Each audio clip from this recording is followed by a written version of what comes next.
ফেলেছি।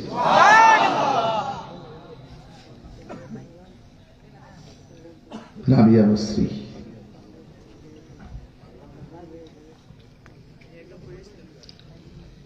তিনিও রাবিয়া, মজলিসুরের রাবিয়া ও রাবিয়া।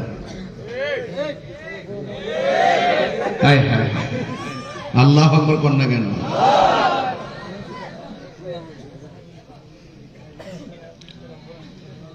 ওই রাবিয়া বসরির একজন সাধক বলতেছে, রাবিয়া আপনি আল্লাহর রহমতের দরজার মাঝ সামনে আছেন, আপনি দরজায় টোকা দিতে থাকেন, একদিন আল্লাহ দরজা খুলবে। রাবিয়া বসরি উত্তর দিছে কি জানেননি? কয় যার জন্য দরজা 24 ঘন্টা খোলা রাখে সে আবার টোকা দেওয়ার দরকার কি? ওই কথা আর এই কথার মধ্যে ভাব আছে না নাই? আরো যারা ভাব আছে না নাই? উত্তর